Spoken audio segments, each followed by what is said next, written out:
Okay, good morning, everybody. I just had a question from Hunter. We're not doing deforestation today. We're on our final climate change one, Hunter. So yeah, that's why the PowerPoint isn't up. We're going to finish off climate change this morning. And it's also the reason why I've pushed back the wheat discussion, which will be due next Friday, if that makes sense. So we're just wrapping up climate change today. Any other questions before we get going, everybody? All good. All right. Well, it's time. It's 11 o'clock. Good morning. Let's get started. And as I just mentioned, we are going to hopefully wrap up the material on climate change today. Just one comment is towards the end of the slides, towards the end of the PowerPoint, you'll see online there's a couple of diagrams that talk about the carbon wedges and sort of possible strategies. I'm just going to do it the old-fashioned way and hold it up in the book. It's this diagram over here that you see in the book, and that is figure 6.26. We'll come back and talk about that at the end of the course. I've decided to build that in for the last lecture when we sort of address that question, now what, right? How do we move forward, given everything we've talked about, the good, the bad, the somewhere in between, the environmental challenges, the environmental success stories that we've had, even though they may seem a bit few and far between, but I'm going to talk about carbon strategies as part of a path forward, a way forward, right? So don't worry about that. Okay, so let's come back and finish off the material on climate change. So we've been talking about carbon and carbon dioxide, and I've made one little slight change to the slides here. Is if you compare the slides to if you've downloaded them or if you're looking at them. So this is just a little summary. I've taken out a section of the global carbon cycle here. Okay, and so the bottom line to all of this, if you remember when we looked at the global carbon cycle, was that we as a species, right, are adding about 9.5 billion tons of carbon to the atmosphere, right? So this section over here is the emissions of carbon and the addition of that carbon to the atmosphere through the combustion of fossil fuels, right? So that's the 9.5 billion tons of carbon. It's really a useful number to remember, okay, as we move forward this morning.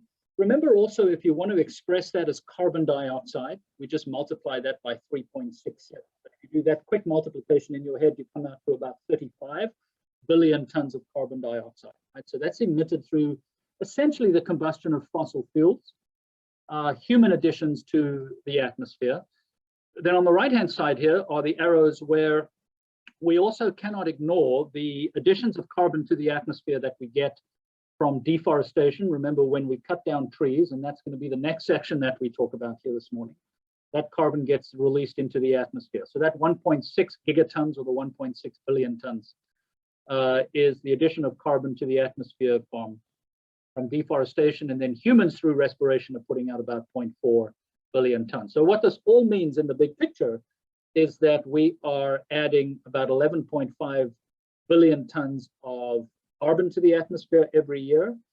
And if you then remember the carbon cycle, there is that extra 2 billion that gets taken out over the ocean surface. So the big take-home number here, if you're going to remember anything, comes back to this 9.5, right? That is the actual amount of carbon that we add to the atmosphere every year, right? Okay, then we looked at this diagram here, which shows the trend from 1999. So this is basically the 21st century addition of carbon to the atmosphere. Remember, don't get put off by the scale here. The scale we're looking at is how many billion tons of CO2, right? So this 35 billion tons, if you divide it by 3.67, you get the 9.5 billion tons of carbon, right? So I hope you feel comfortable just flipping between carbon and carbon dioxide, carbon and carbon dioxide, okay? So we've seen an increase in carbon and carbon dioxide in the atmosphere. This is still a projection. We haven't seen the final 2020 calculations come out here. This will be really interesting, right, to see what the pandemic has done to the global carbon footprint. But what I want to do here is just pose three questions as we move forward, right? One, is this 9.5 billion tons significant, right? Are we putting out an amount that is changing the balance, if you like, of the global carbon cycle? So that's the first question, right? The second is, how has carbon changed over time? And I don't mean just the last 20 years that you're looking at here in the diagram, but over longer periods of time.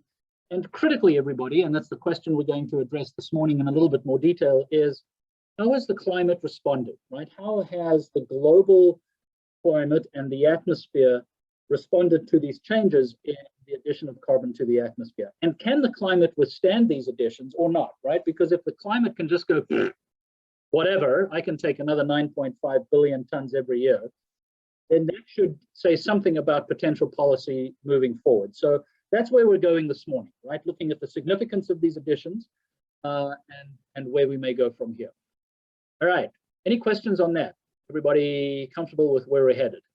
Okay, so let's look at how carbon has changed over time.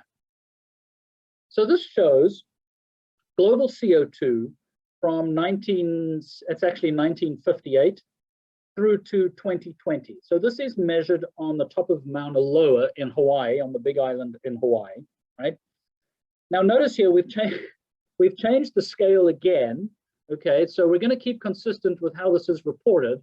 And here it is reported in parts per million, right? How many parts per million of the atmosphere? Now we've talked about parts per million before. Okay, remember when we looked at the constituent gases in the atmosphere? 78% of the atmosphere is nitrogen, or about 780,000 parts per million. About 21% is oxygen, to about 210,000 parts per million. So remember, the concentrations of CO2 are tiny, right? They're small. But you can see here that the trend from 1958 through to 2020 shows the increase in carbon dioxide in the atmosphere, right? If we actually go back to pre-industrial revolution, the measurements, and I'll talk very briefly about how those measurements are taken in just a second in the next slide.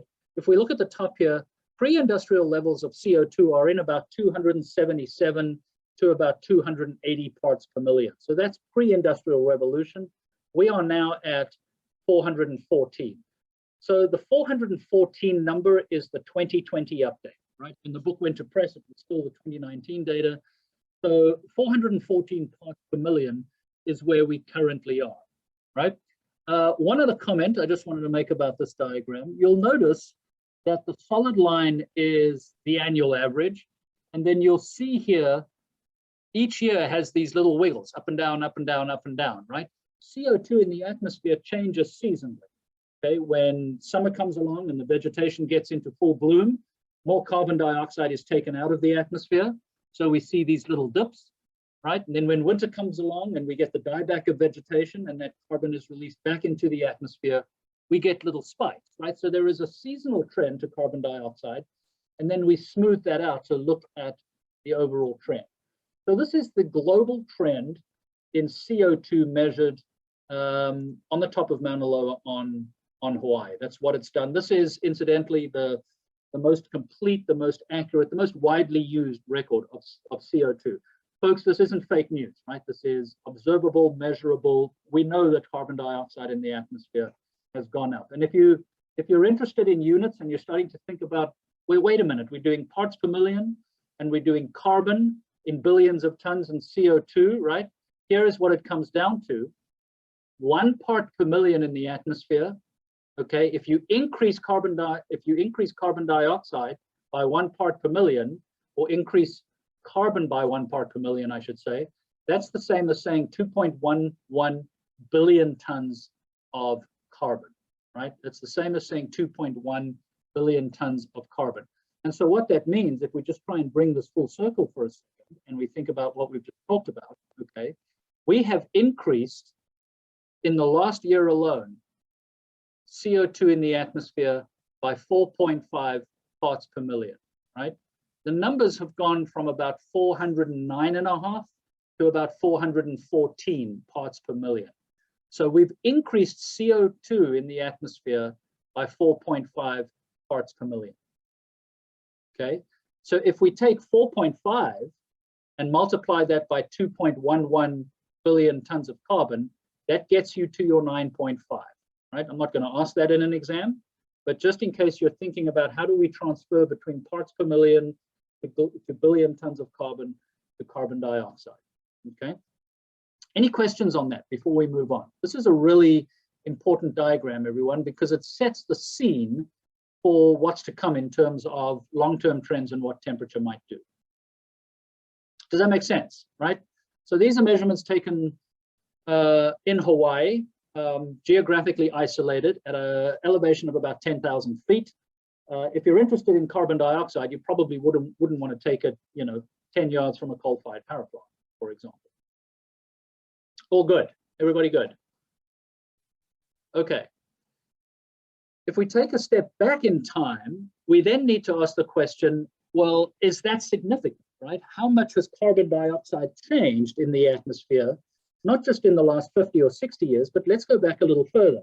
So this diagram here, I think, is a really interesting one because what it shows is the Hawaii data. So this here, these triangles, not triangles, these diamonds, right? These little brown diamonds on the right-hand side here, that's the MLO record. That's the Mauna Loa record. Those are the Hawaii data measured in the previous diagram, right? So if we go back one, this diagram is represented by these diamonds here on the right. The X's, the little red triangles, the blue circles, these are carbon dioxide measurements taken from ice cores, right? These are carbon dioxide measurements taken from ice cores on Greenland, going back 1,000 years. And there's lots of different studies on long-term changes in carbon going back. And you can see here is the Industrial Revolution, somewhere in this part here, right? And here is the 280 parts per million that I talked about, the pre-industrial levels. So you can see when we look at CO2 measurements, right, over the last 1,000 years, we've seen very little change in CO2. The Industrial Revolution comes along, and then humans start emitting CO2 through the 20th century. Again, this really isn't up for much debate, right? These are widely accepted as what carbon dioxide has done over the last 1,000 years. I also point out here, and I've put in the 1978 one here, it's really interesting how I think how the ice core data lines up very well with the measurements from Mauna Loa. So folks, this is often referred to as the hockey stick, okay? How carbon dioxide has not changed very much for about 1,000 years and then has ramped up as humans have started putting out CO2 in the atmosphere, right? Okay. I've also added this one here, and I'll upload these online. This shows the CO2 levels from Hawaii and the CO2 levels from the ice cores, right? So the blue are the Hawaii levels, okay?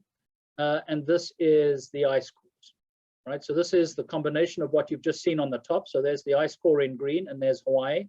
And the red is on the bottom is the total amount of CO2 emissions over time, right? Clearly there is a correlation here between how much we're putting out in terms of fossil fuel combustion and what's being measured in the atmosphere. And what's really cool about the ice cores is you can actually go back further in time. So this is as far back as we've gone. So climate scientists have been drilling ice cores in Antarctica. So these are ice core data from the South Pole, and it goes back 800,000 years. Right, so on the right-hand side is the present day.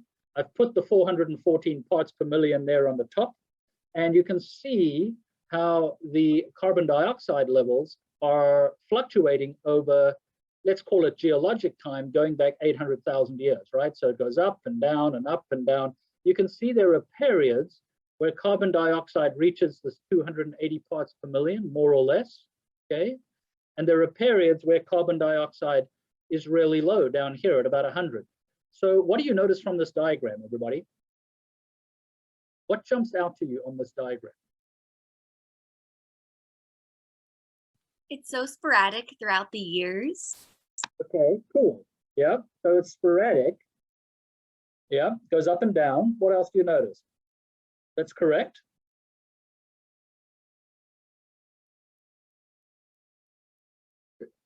Does anybody know what we call these periods over here where carbon dioxide was significantly lower than where they currently are? there looks like there's I don't know if it's just me, but it looks like there's some cycles going on here, right? Goes down, then it goes up, down, then it goes up, and wiggles around. Is this the heating and cooling of the Earth, or I'm no? talking, Kevin. So I mean, I suspect maybe the lower end is like an ice age, Exactly. Nicely put. Yeah. So this and here. then the higher end is when it gets super hot. Obviously, I don't know what the. Okay. So these are ice ages here, right? Where the carbon dioxide levels drop to about 180 parts per million, and where global temperatures change, and you'll see that in just a little bit, global temperatures drop. And actually, they don't drop catastrophically, right? These ice ages here correspond to a change in global temperature of about -4 to -6 degrees Celsius, okay? So that's a good point, Kevin, nicely. It doesn't get super hot here. These levels here are actually where we currently are, right? It just happens that the last 60 years, we've gone crazy, okay? Carbon dioxide is in a different territory, is what it comes down to. And really, there's just no disagreement about this, right? You talk to the CEOs of energy companies, climate scientists, even the climate skeptics will say, all right, we're up here currently.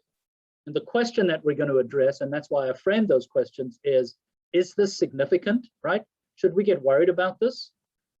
And can the climate deal with that in terms of greenhouse gases?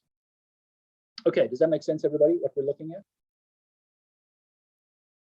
All right, so that's CO2, right?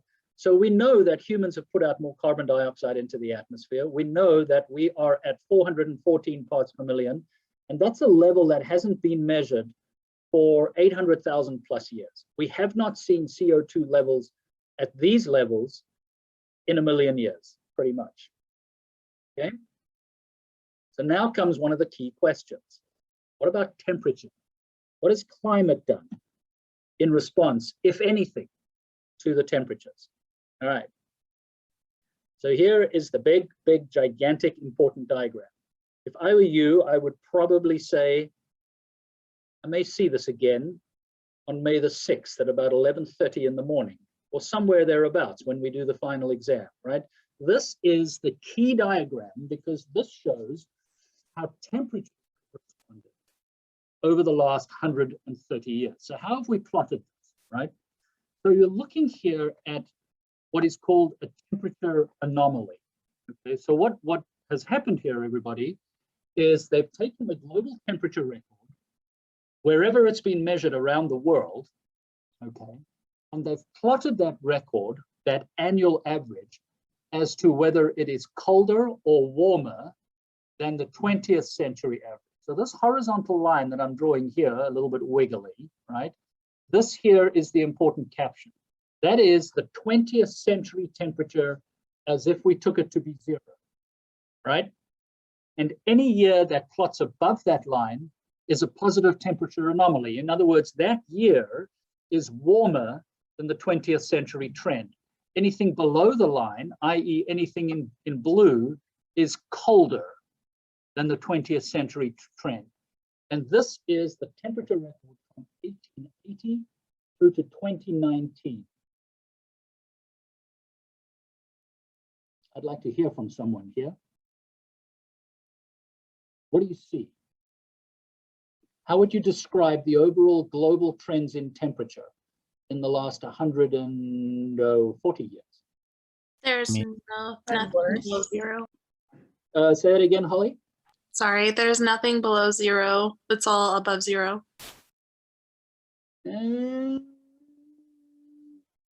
I mean, I'm just talking about the red part from 1980 to 2020, yeah. Right? Exactly. Okay. Right. Yeah. So red is above 0. Someone add to that. What else? It's a pretty dynamic flip. I mean, you have colder temperatures, and then you have this like almost like between like 1940 and 1980, where it gets really close to like the average temperature, and it's going up, going back and forth until eventually we just shoot up straight into really hot temperatures. Okay, interesting. So that's well observed, Gavin. Love it, right? So we've got this period that sort of is around about World War II coming out through to about 1970, 1980, where there are warmer periods. Here's a 6 or 7 year warming trend. We've got little cold dips, another warmer period, right? So there's some fluctuation there. And then post 1980, we see this consistent, steady increase in CO2, right? And if you were to put an average line there, you would probably say, on average, it's about here, and then it's doing something like that, right? Good observation, Gavin. I love it. Okay. The second part is, look at the scale of the change here, everybody, right? So when we get to the turn of the century, global temperatures down here are about minus 0.4 degrees Celsius cooler than the 20th century average. And when we get to the last 4 or 5 years here, temperatures are about 0.8 to 0.9 degrees Celsius warmer, right? Everybody see that? That's about a 1.3 to, let's call it 1.5-ish degrees Celsius change over about 140 years. And let me put the 2020 data on here. Okay, so this is not in the book again, obviously, because this has only just come out. So here comes the 2020 data, right? If I can find my mouse, ooh, there it is. There's the 2020. There's the global average in temperature from 2020. And here is what 2020 was relative to the long-term mean. So 2020 was 1.2 degrees Celsius warmer than the 20th century average, or about 1.84 degrees Fahrenheit, for you people who like Fahrenheit here, right? Everybody see that? Okay. In other words, what we have in effect done here over the last 50 to 60 to 70 years is we've started turning up the global thermostat, right? Slowly but surely, global temperatures have gone up, and they've gone up from the turn of the century. Then we have this middle part where not much changes for about 30 years. But certainly since 1980, we've seen a steady and consistent change in the global temperatures, right? So this trend that we see here in red, everyone, right? This trend is what we refer to as global warming, right? Remember, we made that distinction very clear at the outset. Global warming is an acceleration of global temperatures. Climate change is a broader issue, and we're going to come and touch on that a little later, right? That includes changes in precipitation and so on. Okay. Now, this is an enormously important diagram, and it's a controversial diagram, right? It's controversial because people question how accurate the data are. Okay, is this 1 degree Celsius warming significant or not? Okay. The climate skeptics would say, well, let's see. If I'm just going to pick the person who's up in the top left corner of my screen, and that's Lauren, right? Lauren T. So Lauren, if you change your thermostat right now by 1 degree Celsius, yeah, you probably wouldn't notice it much, right? And people go, well, you know, so what? Global temperatures have gone up by 1 degree Celsius. Remember, these are global averages, right? Around the world. And I'll come back and make some comments as to why that's critical. Here's another way to look at global temperatures, okay? These diagrams only go up to 2016 because the person who gave me permission to use them only ran them through 2016. But here's a cool way to look at global temperatures. Here are all the countries in the world in 1900, right? And so they're in 4 quadrants here. You can see alphabetically, right? Antigua and Barbuda all the way around to Venezuela, Australia all the way around to Vanuatu. So they clustered geographically. This 0 line is the 20th century average. And everything in orange is above that, anomaly. Everything in blue is below that. There's 1900, there's 2016. 1900 and 2016, right? That is alarming. Well, okay, yeah, right? I mean, you look at that and you go, where's the controversy, right? Why is there so much debate and so much controversy and so much skepticism about the fact that the planet is warming? And I'll be totally frank with you, it's not just my opinion. The overwhelming consensus is that the planet is warming, right? And I think even the climate skeptics or the global warming skeptics, and perhaps even the deniers would say, okay, look, the climate is warming, right? This is measurable data. This is not made up. There's no climate conspiracy here. This is actual data taken from millions of measurements around the world, okay? So, okay, the climate's warming. The controversy comes in down the line. How much are humans contributing to it? And perhaps more controversial is what should we do about it? And I'm going to come back and address that towards the end, right? But yeah, Chinera, I wouldn't disagree. I think that is pretty alarming, okay? And like carbon dioxide, if we're going to go back in time and just be honest here and not just focus in on the last 60 years, this is what global temperatures have done over the last 1,000 years. So the red diamonds here are what we've just seen, right? So I'm taking this data and now collapsing it onto a graph over 1,000 years. So the red data is the instrumental record, and the green and the brown line going back 1,000 years are temperature reconstructions based on tree rings and ice cores again, right? There are very few instrumental records, and I can tell you there are certainly no satellites flying around 1,000 years ago, right? So these are temperature reconstructions that we call proxy data from things like tree rings and ice cores. And there's, again, a very, very strong and consistency to the data, suggesting that the last 100 years are different, right? Make sense? Okay, so let's just stop there for a minute and say we've reached a point where, and I'm not going to force my views on you, but let me give you the scientific consensus.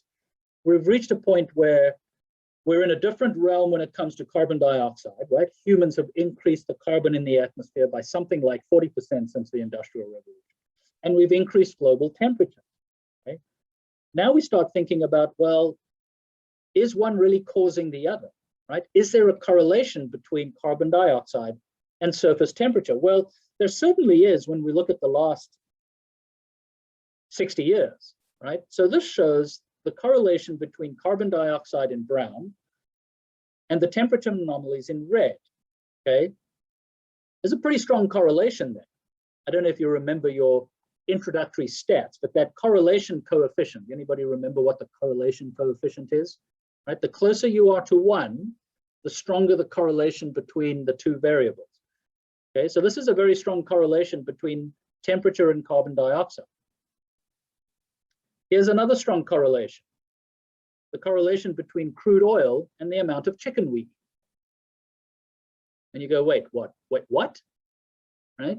Yeah, there is a stronger correlation between crude oil imports and the amount of chicken consumed in the United States.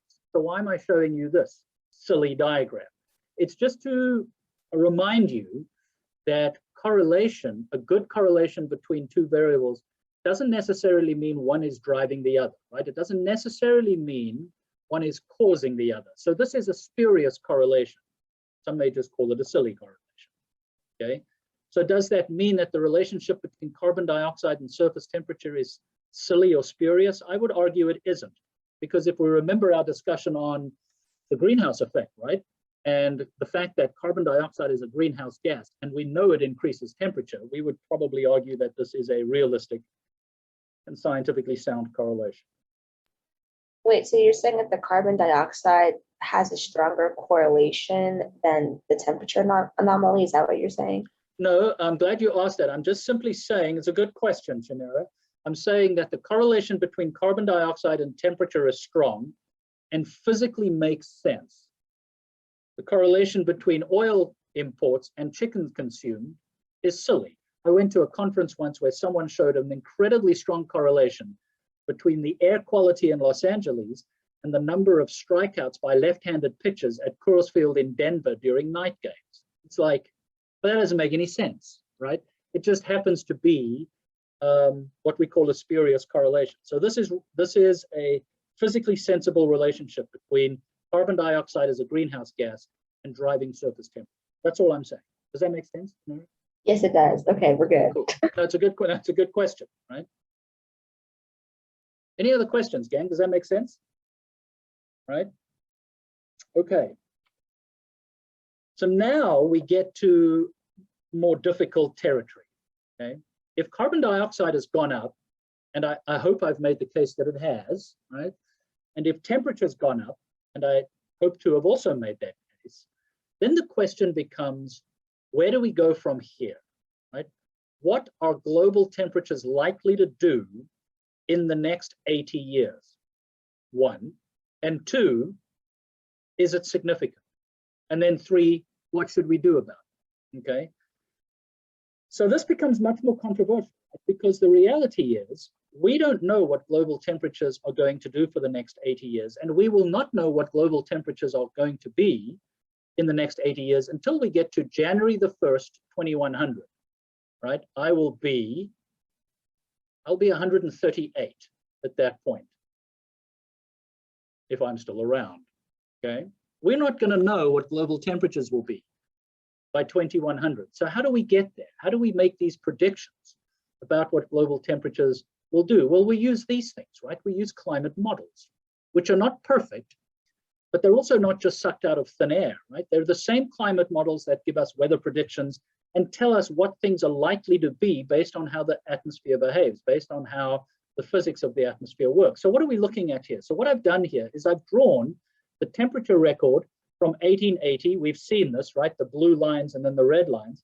Here's the temperature record from 1880 going up, going up, going up. And then I've added on top of that in red, the 1980 to 2019 data. So if you look at it, this is the minus 4.4 degrees Celsius. This is the 1 degree Celsius warming, okay? So I've collapsed this all onto one diagram. That there is the surface temperature record, observed and measured. 1.5 degrees Celsius warming over 120 or so years. Everybody with me? The question is, where will temperatures go from here? The computer models do this. They go there, and the average and the consensus of the computer models is somewhere in there, right? In other words, what the predictions of global warming are saying is that global warming in the next 80 years could be anywhere from very little to catastrophic to about another 2 degrees Celsius. That's the take-home message from this diagram, right? That is truly the scientific consensus, the best estimate of where we think global climates will be by 2100, right? So we are currently here at a warming of about 1 degree Celsius from there, and we're likely to get to somewhere up here. So 2 degrees Celsius is a very important number. Folks, you'll see that branded about the media and the scientific literature. In other words, we are likely committed to a warming of another 2 degrees Celsius in the next 80 years. Let me stop there because that's really a big statement, right? That's a pretty loaded statement. Let me make sure that everybody understands where we're headed here, where I'm coming from. Does that make sense? What this diagram shows. Okay. Now the climate skeptics will say, okay, that's great, but that's just a computer prediction. How do we know? Well, we don't, right? But what we can rely on is the scientific method that we've talked about, the objectivity of how the atmosphere works in terms of the physical equations of how climates work, and then scenarios as to what carbon dioxide will likely be, right? And the reason why I mentioned 2 degrees, as you'll see if you pay attention to the discussions that will be going on at the end of this year at the climate conference, the big climate conference that comes up, a lot of that discussion will be around keeping global temperatures down here, keeping them below the 2 degree warming. Many scientists say, you know what, folks, we're committed to that, right? We're committed to that because of what we've already talked about in energy, right? Even though we're trying to reduce our carbon footprint, we know that our carbon footprint is going to increase. We know that. We know that energy demand is going up by 40%, right? We know that population is going up by 2.5 billion. How are we going to deal with all of that and keep our climate in these safe planetary boundaries? Remember that diagram that we started right off with the human impact and the Anthropocene, and then we came up to those safe planetary boundaries, right? Where is that? Is that here, down at 2 degrees? Is it here? Are we still safe here? Are we in real trouble here, right? That's what I'm going to address next. Thoughts, comments, questions? Any climate skeptics out there that want to counterbalance that? Speak now.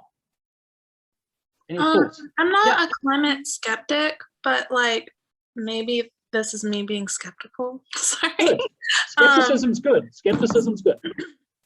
I'm just curious because of the graph that you showed us that projected like back 800,000 years, it shows warming and cooling trends. Like, what are your thoughts like in the period we're entering now? Do you think maybe perhaps, I mean, like, I think that humans are contributing, but I'm also like, but how much too? So do you think we're maybe entering in a warming trend like the old graph shows? Okay, so that's actually a really, really smart and astute question, Holly. And being skeptical, again, you know, if we think back to what we talked about with the scientific methods, science thrives on skepticism. That's you know, if we just believed everything, then how would we move our knowledge base forward, right? We have to approach everything with a solid dose of skepticism, not denial, skepticism, right? So to address your point, so here we are in 1900, and here we are in 2020, right? So this change we've said is 1.5 degrees Celsius. That's what we've experienced over the last, let's just call it 140 years, right? There's a warming trend there, okay? Now, when we go back 800,000 years, right? What have global temperatures done 800,000 years ago? Well, when we think of the carbon dioxide diagram doing this through the glacial cycles, right? When we get a glaciation, that cooling is about -4 degrees Celsius, sometimes -5 degrees Celsius. A global cooling of -4 to 5 degrees Celsius, Holly, is enough to induce an ice age. The global warming of 4 to 5 degrees Celsius will be enough to induce question mark. What, right? Certainly people who are under food stress and water stress will be under dramatic food and water stress, right? Other parts of the world will benefit, right? So if you like wine and you want to grow wine in Siberia, you know, just wait a little while and it'll warm up. I mean, I'm being somewhat sarcastic here, okay? But your point is well taken in that we have experienced a warming over 120 to 140 years, right? Which is a little longer than a human time frame, okay? A human life scale. We know that global temperatures have been much colder in the geologic past. We also know that global temperatures have been much warmer in the geologic past, right? So, for example, during the Carboniferous period, 300 and something million years ago, where most of the world's coal was formed, global temperatures were 10 degrees Celsius warmer. So why are we getting all bent out of shape about 1.5 or 2 degrees or 3 degrees? Well, there just happens to be 8 billion people who need food and water now. See where I'm getting at? So I think your point is well taken. Your question's really well taken. The other thing that I haven't mentioned yet that I will when I wrap this course up, it also comes down to the rate at which temperatures are changing. If 4 degrees Celsius warming or cooling over 50 to 100,000 years is not the same as a 1 to 3 degrees Celsius warming over 100 years, right? The rate at which we're seeing environmental change, the rate at which we're seeing temperature change is really unprecedented. I hope that addressed that. It's a really great point. I'm glad you framed it. It does. Thank you. To be quite transparent, my parents are very like anti-climate change. And they're always like, the earth has like warming and cooling trends and we're just entering one of those warming trends. And I think that is a really great argument to bring to them, that it's like, it's not just about earth, it's about who inhabits it too. So thank you for answering the question. No, that's good. And you know, and let me address that, even if we get a little behind here and I just have to finish off climate on Thursday, because it's a really, really good point, right? So I get that all the time. Right? People will say, well, Earth has gone through warming and cooling periods, and the Earth has gone through periods that has had high and low carbon dioxide. And your parents are not wrong. They're absolutely right, okay? And so it's very tempting if you're a proponent of climate change to say, you know, you can get into an argument really quickly, right? And you can say, well, you're just being dumb and stupid. And, you know, and of course, that doesn't win over anybody's argument. No one's dumb and stupid. They are absolutely right. They're correct in that climates go through these cyclical changes. The issue here is how quickly these changes are occurring as a result of human activity, and what sort of climate resilience and human resilience are there to these changes, right? I think that's much more of a concern than just the scale over which these changes are taking place. So they're totally correct, right? But just because something's changed naturally in the past doesn't mean to say humans aren't driving something much more rapidly now, would be my counter argument to them. yeah, you should come to dinner at my Thanksgiving table with my extended family if you want to get into a if you want to get into a climate debate. We just don't talk about it, but there it is. Any other comments or questions? All right, great question, Holly. Okay, so let's move on. So what are we seeing, if anything, on the ground, right? Let me just give you a snapshot here of what I've lumped under here of observations and impact, okay? I'm just going to give you a 35,000 foot overview here of the things that we are seeing that are consistent with this warming trend. That's exactly how I'm going to frame it, and that's how I'm going to leave it, right? What are we seeing that supports the fact that the Earth is warming, right? Whether humans are doing all of it, or whether some people like Holly's parents believe that humans are doing very little or none of it, right? What observations or impacts are we seeing? Well, we're certainly seeing a documented evidence that the wildfire season is getting longer and that wildfires are getting bigger, right? That makes physical sense. In a warmer world, in a drier world, wildfires are going to be more extensive, and that season is going to be longer. So this just shows, I've tried to capture this from the National Interagency Fire Center in California by decade, the 80s, when the best music was ever put forward, to the 90s, to the 2000s, to the 2010s, right?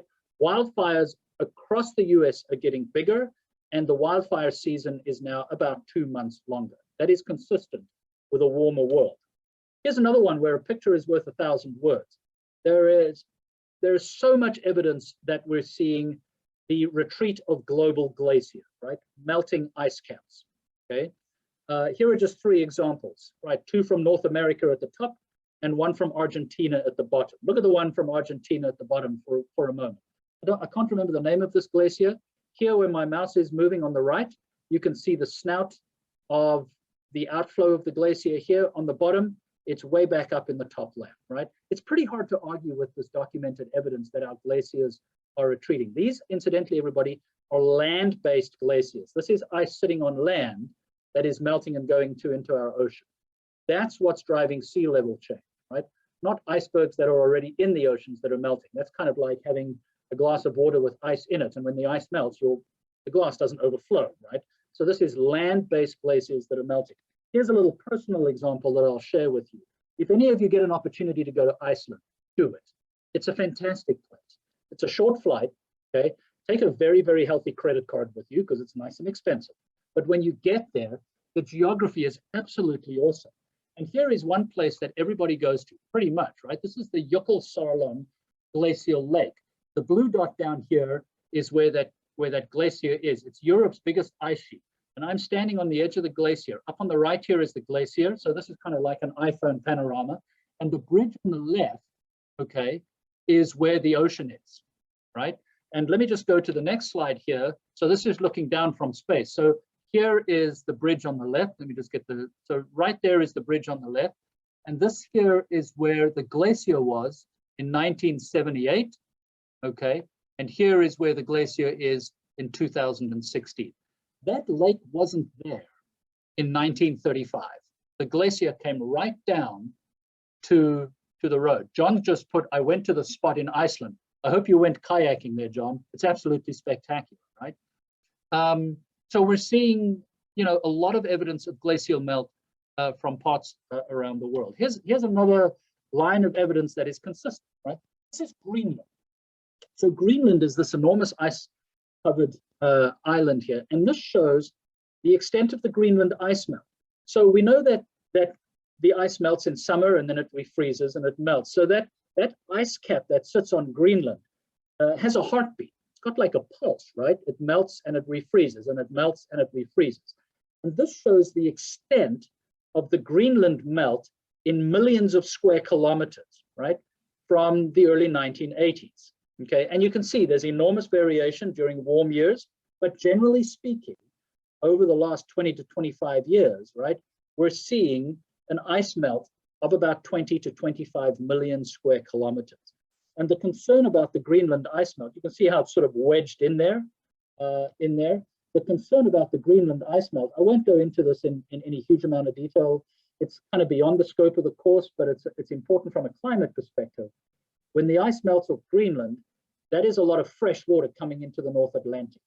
And that fresh water, if it starts melting rapidly, could begin to displace the warm current, the Gulf Stream and the North Atlantic drift, that warm current that keeps Western Europe much warmer than it otherwise would be. In other words, dumping huge amounts of fresh water from glacial melt into the Atlantic could really change the climate, okay? Sea level change. Here's another line of evidence that is consistent. I've plotted here annual sea level change from 1880. So the red dots are data from around the world taken from tidal gauges. The blue dots I've overlaid here from satellite records going through to 2019. It's the overall trend that it's important, and the fact that in the last 30 years, that trend has been accelerating, right? So you can see here, let me just highlight what the scale is here. 1880, this is minus 50 millimeters. That's plus 200 millimeters. In other words, that's a 250 millimeter change in about 140 years, right? In centimeters, that's about 25 centimeters, okay? I know you people are inches, right? So there's 2.5 centimeters in an inch. That's about 10 inches of sea level change. It's almost a foot. Now you may sit back and go, well, wait a minute. Why are we all getting bent out of shape about a foot of sea level rise, okay? Sea level rise isn't threatening our backyards here in the Metroplex anytime soon, right? But if you live on one of the Pacific Islands and your average sea level, your average elevation of your country above sea level, like Vanuatu in the Pacific, is about 3 feet above sea level. A foot rise in sea level means about a third of your country is lost, okay? So sea level rise is a significant concern in many parts of the world, as is the Arctic. Here's another line of evidence, right? This shows the average monthly Arctic sea ice extent. Okay, so we know, remember, we talked about this with stratospheric ozone, the fact that the Arctic is not a continent, right? It's sea ice, and it melts and shrinks, and then it refreezes, and it melts and shrinks, and it refreezes. This shows the Arctic sea ice change from 1979 through to 2019, right? You can see how the average monthly extent of the sea ice has changed from about 12.5 million square kilometers to just under 11 million square kilometers, right? The Arctic is shrinking, and you can, you can see that in this diagram here. This is looking down on the Arctic that shows the sea ice in the months of September. In white is 1982, in blue is 2019. Folks, I haven't just taken the two most extremes here to be dramatic, okay? You can see that the Arctic is beginning to open up. That actually introduces a whole series of other environmental issues, drilling in the Arctic, which we haven't gotten into, right? So then that's another line of evidence. So again, this is not that, you know, it's not that melting glaciers and changing sea ice tells you 100% that humans are causing global warming. What it says is that as a result of warming temperatures that we think are driven to a large extent by human activity, we're seeing consistent response in the Earth system, right? The consistent response of melting glaciers and rising sea levels and changing temperatures. So what do we do, right? How do we deal with this moving forward? I'm going to build that into the end of the course when we come through to what do we do. But what I wanted to end with here, and I've got 2 minutes to do this, so humor me and end. I did make a comment at the outset that when someone asks me about global warming, okay, when I'm sitting at Starbucks blowing my retirement account on vanilla lattes, and someone finds out that I teach at TCU and they say, hey, do you believe in this global warming thing? I said at the outset, probably needed to, probably did. Do you believe in this global warming thing, right? And I should have this nice little zippy 30-second elevator pitch down. Here's what I say, right? This is my little 30-second spiel, and it works for me. I'm not in any way telling you at all to do this or to agree with me. But when someone says, do I believe in global warming? Here's what I say. One, we've known for a long time that certain gases like carbon dioxide keep our planet livable, right? Measurable and observable. We know this is the greenhouse effect and that our planet would be frozen without these gases. Two, we know that emissions from human activities, burning fossil fuels, cutting down trees, which we can measure, are increasing the thickness of that layer, which we can also measure, right? Keeping more heat energy within our system. And three, observations like melting glaciers, changing temperatures, and sea level rise tend to confirm this added warming. And I leave it there. And then I'd say, so what do you think about the TCU football season this season, right? And move on to something else. And if they're really interested in continuing, then we start going down this line. So Holly, I don't know, maybe that'll help you in your conversations with people in your family when they, and again, skepticism is great and it's important, but it's also important to try and be objective and not be too emotional about it and say, here's what the data tells us, here's what science tells us, and then see where the common ground is, okay? Because I truly believe, like when we talked about those polls, I truly believe that people on both sides of the political spectrum want the same thing, right? They want a clean environment. They want a functioning economy and a healthy economy. It's just how we get